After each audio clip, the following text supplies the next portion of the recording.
Baik, sekarang kita lihat penghayatan konkret ya. Jadi bagaimana Santa Teresia ini sebenarnya melalui jalan kecil dan bagaimana dia mencintai Yesus. Ini bukan satu perkara yang luar biasa, yang muluk-muluk, tidak. Tetapi justru dia lakukan dalam perkara yang kecil dan tidak kelihatan. Bahkan setelah meninggal, ketika riwayat hidupnya kemudian disebarkan, mungkin ada yang kemudian tidak memahami sungguh-sungguh jiwa Teresia. Dia mengatakan, wah, dia ini suster yang baik. Orang-orang sekitarnya juga ya, suster-suster yang lain beri kesaksian, kecuali para priorinnya seperti Pauline yang juga pernah diangkat menjadi muder ya, menjadi priorin, yaitu kakaknya ya. Lalu kemudian Muder Gonzaga, itu yang benar-benar memahami jiwa Teresia. Tapi yang lain ya mengatakan ya dia suster yang baik, ya ramah tamah, suka tersenyum. Ya, lalu kemudian ada yang mungkin mengatakan ya kalau seperti ini sih banyak di biarannya, ya, tapi belum sungguh-sungguh mengenal itu ya. Tapi ketika kemudian sungguh-sungguh mendalami, bahkan juga banyak teolog yang kemudian menuliskan juga ulasan-ulasan bukunya, ya, juga termasuk yang menarik ya. Jadi kalau tadi saya tunjukkan buku, ini buku Kisah Suatu Jiwa, diterjemahkan dalam bahasa Indonesia, Aku Percaya Cinta Kasih Allah, diterbitkan oleh OCD Bejawa ya. Tetapi dalam hal ini merupakan sungguh-sungguh buku yang kemudian dituliskan oleh Teresia Lisieux atas perintah para mudernya ya, para priorinnya, para pemimpinnya. Lalu kemudian juga buku yang diulas. Jadi sebenarnya latar belakang buku ini ya, jadi dua buku ini ya, Kasih, Kepercayaan dan Pasrah Santa Teresia Lisieux, lalu kemudian Ketujuh Karunia Roh Kudus dari Santa Teresia Lisieux. Dua buku ini diterbitkan Pertapaan Santi Buana, jadi merupakan buku yang diketik dari pengajaran Romo Yohanes Indrakusuma CSE kepada Frater CSE dan Suster Putri Karmel. Tetapi ketika beliau mengajar, beliau mengambil dari sumber, dari bahan sebuah buku Spiritualitas Santa Teresia Lisieux dari bahasa Belanda. Kemudian diajarkan, diterjemahkan oleh beliau, diajarkan, dan juga kemudian ada tambahan juga mengenai spiritualitas Santa Teresia Lisieux ini. Ya, Kasih, Kepercayaan, Pasrah dan Ketujuh Karunia Roh Kudus. Jadi ini dua seri. Baik, bagaimana menghayati secara konkret panggilan Santa Teresia Lisieux, jalan kecil Santa Teresia Lisieux atau panggilannya untuk mencintai Yesus. Ya, Santa Teresia Lisieux dalam seluruh hidupnya, jadi walaupun jalan kecil ini menggambarkan seperti anak kecil, tapi ini bukan kekanak-kanakan. Seperti dia ungkapkan pada sesudah mengalami rahmat pada malam Natal, dia ceritakan di sana satu pengalaman dengan ayahnya, tapi kemudian dia katakan setelah itu dia diberi kekuatan bahwa dia akan berjuang dan meraih kemenangan demi kemenangan. Kemenangan demi kemenangan dalam hal apa? Yaitu dalam penyangkalan-penyangkalan diri kecil-kecil dan untuk mempersembahkan kurban kecil-kecil untuk menyenangkan Yesus. Tidak ada orang yang bisa lihat itu, ya. Tetapi dia hayati semua yang kecil-kecil tadi dengan cinta yang luar biasa. Menyenangkan hati Tuhan dengan menabur bunga. Santa Teresia Lisieux menggambarkan dirinya seperti anak kecil sebagai pengapit dalam pesta pernikahan. Anak kecil yang maju duluan untuk menaburkan bunga sebelum sang mempelai lewat ke ruang dan masuk ke ruang pesta. Ya, jadi kalau pesta-pesta pernikahan kan biasanya ada pengapit yang besar, ya, biasanya laki perempuan yang remaja begitu. Tapi biasanya juga ada pengapit yang kecil yang maju duluan, buka jalan istilahnya, sambil kemudian bawa keranjang lalu kemudian menabur bunga. Nah, kita perlu ingat menabur bunga ini yang dimaksudkan Santa Teresia apa? Ya. Aku tetap mau menjadi seorang anak kecil dan aku tidak mau mempunyai kesibukan yang lain daripada menabur bunga. Bunga-bunga cinta kasih dan bunga-bunga pengorbanan untuk mempersembahkan kepada Allah demi menyenangkan hatinya. Jadi yang kemudian menjadi semangat Santa Teresia of Lisieux ini, dia berusaha, artinya apa? Tidak melewatkan sedikit pun penyangkalan-penyangkalan diri yang dijumpai sehari-hari. Contohnya kecil-kecil. Dan contoh yang kecil-kecil ini bisa kita hayati dalam kehidupan kita sendiri sehari-hari, asal yaitu kita sadar dan kita mau. Contohnya, karena kerapuhan fisiknya ya, Santa Teresa Lisieux ini kalau duduk tegak itu punggungnya cenderung sakit begitu ya, karena memang fisiknya lemah ya, sakit-sakitan dan sebagainya. Tetapi kemudian di ruang makan, di rafter, di biara itu, memang kemudian ya rupanya karena cuma maksimal kan 20 orang ya, jadi tidak terlalu besar, sehingga walaupun duduk kursinya tanpa sandaran, ada kebiasaan para suster di sana yaitu untuk apa? Menyandarkan dirinya ya, walaupun tidak ada sandarannya, tapi menyandarkan dirinya ke dinding ya. Ini saya menyandarkan diri di kursi ya, leye-leye begini ya. Ya, jadi ada kebiasaan walaupun tidak ada sandaran tapi menyandarkan diri ke dinding. Nah, Teresia kemudian melihat kesempatan itu, ini kesempatan penyangkalan diri dan mempersembahkan kurban kecil. Walaupun fisiknya lemah, tapi dia berusaha duduk tanpa bersandar. Dan dia lakukan, dia berikan nilai, Tuhan Yesus, ini untuk menyenangkan Engkau. Saya persembahkan untuk menyenangkan hatimu. Lalu mungkin juga kadang-kadang dalam jam-jam doa ya, rupanya telinga Santa Teresia ini sangat sensitif. Lalu ada suster yang kemudian ya begitu duduk ya, lalu kemudian digambarkan di riwayat hidupnya itu membuat suara aneh-aneh. Ya, mungkin hanya Teresia yang mendengar ya, mungkin gesekan-gesekan dari rosario, kan rosarionya mungkin besar-besar dari kayu begitu ya zaman itu ya. Nah, tapi kemudian buat suara-suara, dia rasanya sensitif sekali begitu ya. Nggak tahan. Mungkin secara manusiawi kalau kita mau menuruti diri kita, woi, itu jangan berisik, itu loh rosariomu itu loh.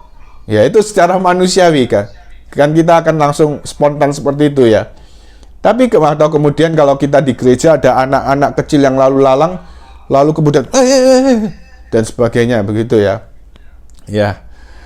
Lalu kemudian ya saya jadi ingat anak saya yang memang sangat suka jalan-jalan, sampai kemudian saya pernah dapat SMS. Tapi setelah itu ya sudah, dari pengalaman itu saya dengan anak kecil itu saya selalu berada di luar kalau misa begitu ya. Jadi ya waktu dia lagi pokoknya lagi jalan-jalannya 2 tahun ke atas itu. Jadi ini anak pertama ceritanya. Ya sudah, saya kalau misa ya seringkali ya ngikuti dia ke parkiran dan sebagainya, lihat mobil dan sebagainya seperti itu ya. Ya, jadi misalnya di katedral sana begitu.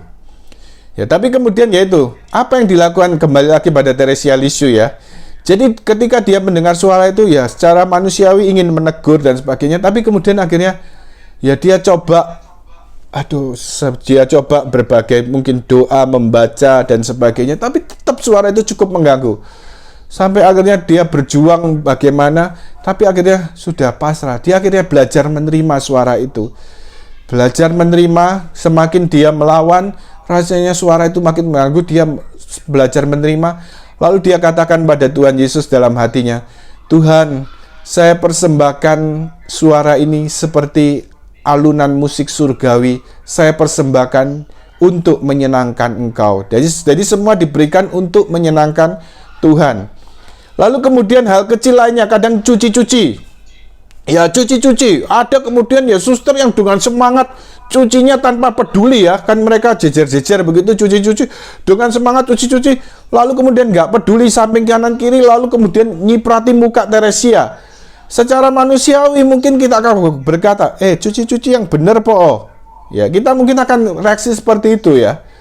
Lalu kemudian Teresia justru melihat kesempatan ini ya daripada artinya dia menegur, ya tapi kemudian dia katakan, Tuhan, saya persembahkan mukaku yang terpercik air sabun ini, saya persembahkan untuk menyenangkan Engkau.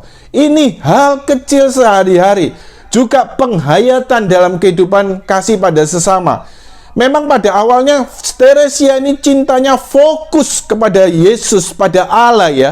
Tapi sampai satu pengertian bahwa kalau sungguh-sungguh mencintai Allah, mencintai Tuhan Yesus, juga harus mencintai yang dicintai Tuhan Yesus, yaitu sesama. Dan di sini juga dia bagaimana mencintai. Contoh, ya namanya biara ya, di suster kan ada juga masa menjadi tua.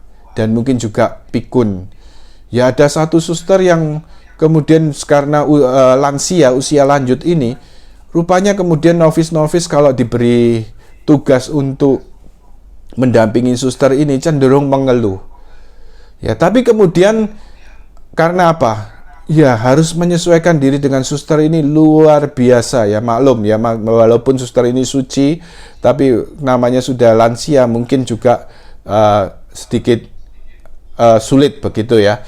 Nah jadi ya seperti kalau kehidupan seringkali kadang-kadang kita jumpai kan mertua vs menantu. Tapi sebenarnya jalan kecil Santa Teresia ini juga menunjukkan, hai menantu-menantu, layani mertuamu seperti Santa Teresia Lisieux. Atau juga mertua-mertua, hai mertua-mertua, cintai menantumu seperti cinta Teresia Lisieux. Ya jadi dan justru kemudian Santa Teresia melihat kesempatan melayani suster ini ya. Ya. Jadi dengan kursi roda artinya apa? Kadang-kadang serba salah. Kecepatan, kamu mau membuat saya jatuh ya? Kelambatan, loh kamu ini kurang tenaga, sudah makan belum? Tapi kemudian ya sudah mengikuti apa yang dimau suster ini. Tuhan, saya lakukan semua ini, saya persembahkan untuk menyenangkan Engkau. Lalu kemudian juga mengiris roti begitu ya, di Prancis sana kan pakai roti begitu ya. Nah kadang-kadang harus, artinya apa? Mengirisnya harus sesuai ukuran yang dimau suster tersebut. Dan Santa Teresia menerima, melakukan semua itu dengan sabar, dan dia lakukan artinya apa? Seperti melayani Tuhan Yesus, melakukan semua untuk menyenangkan Yesus. Ya, juga ada satu suster, ini terakhir ya, sharing-sharing kecil ini, yang istilahnya satu biara itu rasanya cenderung menjauh. Ya, saya kadang-kadang kalau mengajar di kelas karakter building di SEP sana, saya sebut suster yang bencek no pol. Ya, jadi rupanya sangat membuat yang lain cenderung menjauh begitu ya. Tetapi bagi Teresia, walaupun kelemahan suster ini membuat dia yang artinya orang yang memang juga latar belakang walaupun sudah dikuatkan, tapi memang latar belakangnya juga peka. Ya sebenarnya seluruh kelemahan suster ini membuat dia sangat, ya bagaimana gitu, sulit begitu ya untuk menyesuaikan. Tapi dia melawan rasa antipati. Ya ini ya, antara simpati dan antipati. Secara manusiawi kita kan ingin berteman-teman yang membuat simpati, membuat kita simpati, dan secara manusiawi akan menjauhi orang yang menimbulkan antipati. Tetapi dalam hal ini Teresia melakukan sebaliknya terhadap kakak-kakaknya, ya karena memang di biara memang tidak disatukan berdasarkan hubungan darah ya, tetapi disatukan sebagai hubungan rohani. Karena itu dalam hal ini kan memang 4 orang masuk Karmelites. Terhadap kakak-kakaknya dia justru ya bagi dia sangat dekat dengan kakaknya dan hidup bersama selama sebelum masuk biara. Dia juga artinya apa? Menjaga jarak ya. Karena di biara tidak disatukan berdasarkan keluarga ya. Ya, tapi kemudian disatukan berdasarkan secara rohani dalam iman, dalam kasih kepada Kristus. Nah, tapi kemudian terhadap suster yang menimbulkan antipati ini, justru sebaliknya dia melawan antipati ini, dia coba dekati. Dia layani, dia dekati. Bahkan saat-saat yang disebut ya dalam tanda kutip ada waktu-waktu di biara itu bukan hanya doa, bukan hanya jadi ada doa, ada kerja, tapi juga kerja tangan dan sebagainya, tapi kemudian juga ada waktu rekreasi istilahnya, saat istirahat dan sebagainya.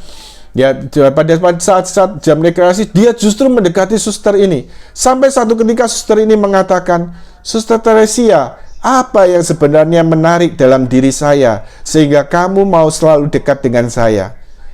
Lalu Teresia mengatakan, "Yesus yang ada dalam dirimu." Nah, tapi dari Teresia ini kita dapat belajar, sebenarnya artinya apa? Hidup kita sehari-hari, ya, kita akan berjumpa bahkan dalam lingkup yang lebih kecil antara suami istri, antara orang tua dengan anak, atau kemudian lingkup yang lebih besar, keluarga yang dalam lingkup keluarga besar dan sebagainya. Kita akan menjumpai juga gesekan-gesekan, simpati, antipati, tapi bagaimana kemudian Tuhan menghendaki mengasihi lebih dari sekedar hanya rasa simpati. Itu belum sungguh-sungguh mengasihi. Ya, hendaklah kamu saling mengasihi seperti aku telah mengasihi kamu. Sabda firman Tuhan Yesus sendiri. Yesus mengasihi para murid dengan segala kelemahan kerapuan mereka, tetapi Yesus mengasihi, bahkan mengorbankan dirinya. Tidak ada kasih yang lebih besar daripada kasih seorang yang memberikan nyawa untuk sahabat-sahabatnya. Baik ya. Jadi Santa Teresia juga menggambarkan dirinya dari cinta kasih yang murni seperti bola. Yang artinya apa? Bisa jadi mainan anak-anak Yesus. Ya, jadi dia membayangkan dirinya, menggambarkan dirinya seperti bola. Terserah, kanak-kanak Yesus mau melempar-lempar dia, terserah. Asal menyenangkan dia. Kadang kemudian ya memegang, menendang, atau kemudian memencet begitu, ya terserah kanak-kanak Yesus. Atau kadang begitu bosan ditaruh di sudut, ya terserah. Jadi terserah kanak-kanak Yesus. Saya mau menunggu dengan sabar dan setia. Tetapi kalau hendak kau tusuk bolamu, hendak kau tendang, tentu sakit sekali. Namun terjadilah menurut kehendakmu. Ya, jadi dalam hal ini nih, dia hidup dalam satu kepasrahan dan penyerahan diri yang total pada kasih Allah, pada kehendak Allah. Jadi demikian juga kalau kita lihat ya, kadang-kadang kita hidup ternyata ada satu situasi yang mungkin tidak dapat kita bayangkan. Saya ingat waktu itu sudah saya rencanakan waktu Maret lalu berbicara, mungkin pandemi itu kan masih di Singapura ya. Singapura, di negara tetangga. Saya sudah mau singgung. Ada teman-teman yang di WA grup SMA yang mengatakan, ya semoga Tiongkok ini bertobat karena virus corona ini. Lalu kemudian saya pernah di satu PD waktu itu masih sampai di Singapura itu ya, PD. Lalu ya ada pendoa yang mengatakan, Tuhan terima kasih Engkau lindungi Indonesia dari virus corona sehingga tidak akan masuk ke Indonesia. Waktu saya pikir ini virus ya, saya dalam hati mikir ini virus ya bisa masuk kemana saja. Tiongkok pertama-tama mungkin orang prediksi karena musim dingin, tetapi sekarang masuk Singapura. Ini musim tropis, iklim tropis sama seperti Indonesia. Ya sewaktu-waktu bisa masuk. Waktu itu saya pikir ya, waktu membahas tentang kerendahan hati, saya mau membahas tentang pandemi ini. Ya mungkin akhirnya kelanjutannya seperti ini. Ya manusia zaman sekarang artinya apa? Lebih-lebih di negara superpower seperti Tiongkok atau Amerika ya. Kita lihat bagaimana luar biasanya hebatnya negara-negara ini ya. Juga hebatnya manusia yang menguasai segala-galanya. Tetapi seringkali ya, maaf, mengabaikan hukum Allah, mengabaikan norma-norma kehendak Allah. Ya, dosa merajalela. Ya mau tidak mau pandemi ini bisa juga menjadi satu peringatan. Ya, saya gambarkan, saya renungkan, ibarat saya sakit seperti papa. Saya tidak mau mendekati anak saya karena anak saya takut ketularan batuk, ya. Tapi ini membuat saya menderita, membuat anak saya, bayi itu juga menderita, ya. Ya, tapi kemudian apa? Saya lakukan yang terbaik. Walaupun pandemi ini Tuhan izinkan, Tuhan membiarkan terjadi, mungkin Tuhan juga dengan berat hati melakukan ini, membiarkan ini. Tetapi satu hal yang kita percaya sebagai orang beriman, kita percaya Tuhan juga punya rencana yang terbaik di balik ini. Ini satu peringatan yang artinya apa? Memanggil manusia, umat manusia, bahkan seluruh dunia, karena terjadi atas seluruh dunia, untuk sungguh-sungguh bertobat, untuk sungguh-sungguh berbalik kepada Allah. Satu ancaman yang lebih besar dari pandemi virus corona ini, atau COVID-19 ini, ancaman yaitu apa? Kematian kekal di dalam neraka. Ini jauh lebih mengerikan dari pandemi ini. Baik, kita lanjutkan poin yang terakhir dari pembahasan kita. Cinta kasih yang murni. Saya bacakan dari sini ya, dari PowerPoint ini. Pada senja kehidupanku, saya tidak akan meminta Allah menghitung jasa-jasaku atau pahala-pahalaku, sebab tiap perbuatanku mengandung noda, dan untuk setiap perbuatan baik, saya membutuhkan rahmat Allah. Saya akan datang di hadapannya dengan tangan kosong. Saya hanya ingin mengenakan mahkota kepercayaan akan cinta kasih Allah yang Maha Rahim. Jadi maksud Santa Teresia, berharap tanpa batas kepada kerahiman Allah. Dan saya mempergunakan sisa hidupku di dunia ini hanya untuk menyenangkan Yesus. Jadi maksud Teresia Lisieux apa? Kadang-kadang manusia secara manusiawi, kita seringkali hitung-hitungan sama Tuhan.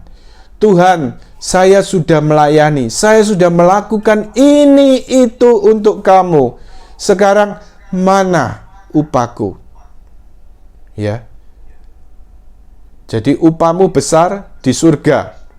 Ya, ini dikatakan kitab suci, tapi bagi Teresia yang hatinya begitu murni untuk mencintai, setiap kali dia ibadat dalam brevir ada dikatakan tentang upah ini. Dia sharingkan, dia tuliskan bahwa hatinya sesungguhnya artinya apa? Menderita. Dan hubungan dengan Tuhan dia tidak memikirkan upah karena dia merasa sudah menerima segala-galanya dari Tuhan. Jadi dia hanya ingin mencintai, mencintai, dan mencintai. Ya, ini jiwa seorang Teresia yang sungguh-sungguh mencintai Allah dengan cinta yang murni. Jadi saya tidak akan meminta Tuhan menghitung jasa-jasaku. Saya sudah melakukan ini untukmu Tuhan. Saya sudah berjasa di hadapanmu. Ya, walaupun dalam hal ini karena kerahiman Tuhan, kalau kita bicara tentang jasa, karena kerahiman Tuhan, apa yang sebenarnya karunia, segala perbuatan-perbuatan baik, segala jasa-jasa, segala pelayanan, segala doa, segala penyangkalan diri, segala kurban-kurban, segala yang kita persembahkan kepada Tuhan, derma, perbuatan baik, dan semuanya itu oleh Tuhan karena kerahimannya, karena kasihnya dipandang sebagai jasa. Ya, tapi Teresia Lisieux tidak mau hitung-hitungan sama Tuhan soal jasa ini, karena dia tahu untuk perbuatan-perbuatan baikku kadang-kadang masih ada apa? Noda, ada udang di balik batu, ada kadang-kadang apa? Ulat-ulat egoisme. Dan untuk setiap perbuatan baik, saya membutuhkan rahmat Tuhan. Jadi untuk tiap perbuatan baik, kita butuh rahmat Tuhan. Allah yang mengerjakan dalam diri kita baik kemauan maupun perbuatan menurut kerelaannya. Dari surat Santo Paulus kepada jemaat di Filipi. Ada satu sharing dari apa yang dinyatakan Teresia ini, kemudian bagi saya ini juga begitu menyentuh. Satu pengalaman sederhana. Saya pernah tinggal 10 tahun di Jawa Barat, dan sebagai orang Jawa Timur, saya tahu kalau mangga yang paling enak kalau dari Jawa Timur, Anda tahu dari mana? Probolinggo. Nah, satu ketika waktu tinggal di Jawa Barat ini kami pernah mendapat kiriman mangga 1 kotak ya dari Probolinggo. Dan ada cap stikernya, berarti ini bukan mangga sembarang mangga ya, jadi mangga pilihan, kualitas baik, dan juga pasti mahal.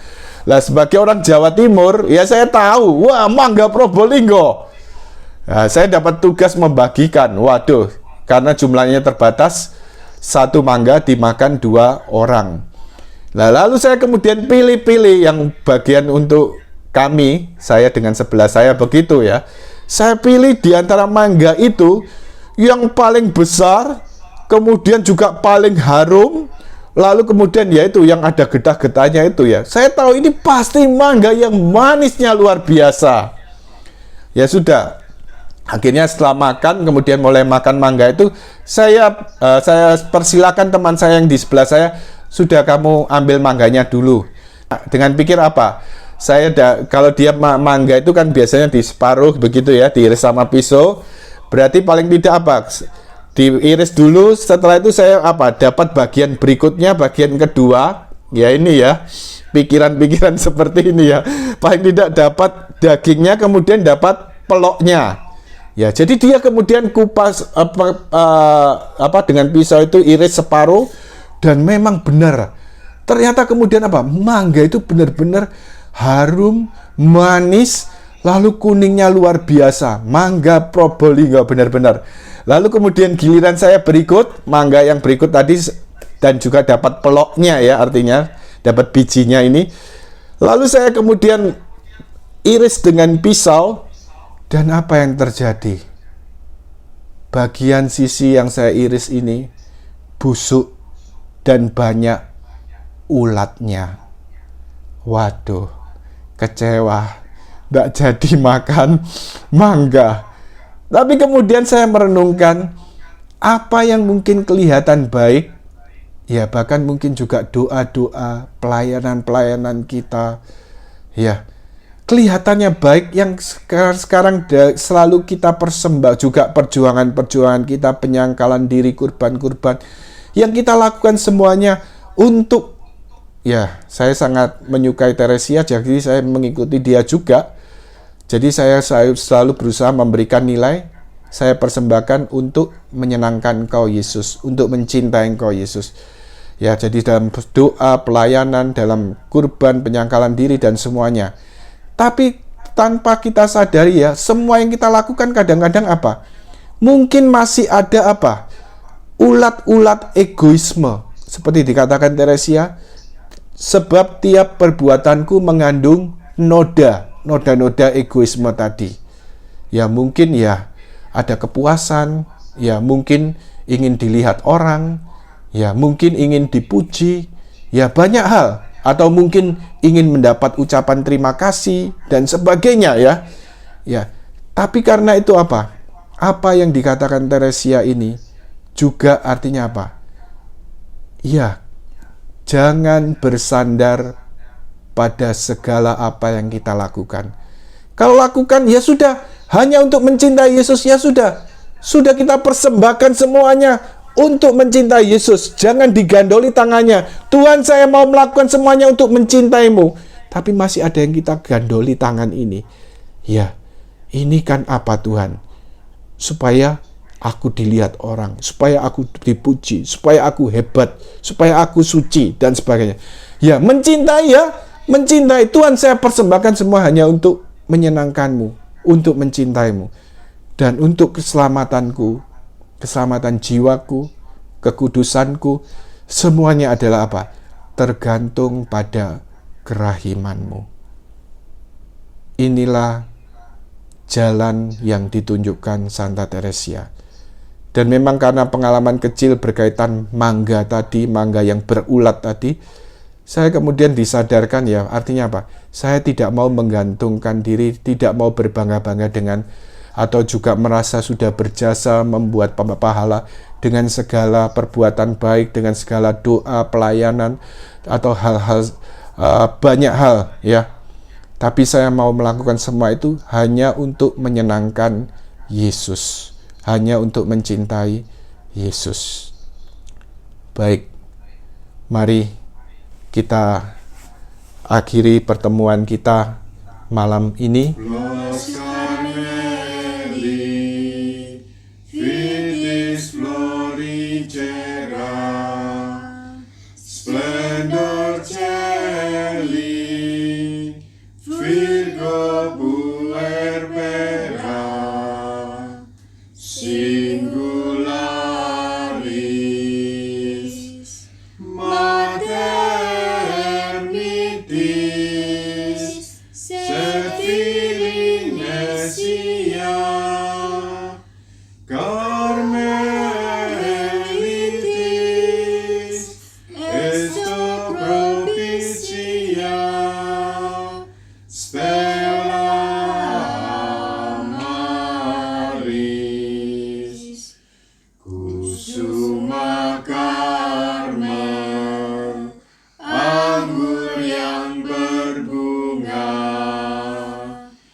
Yesus.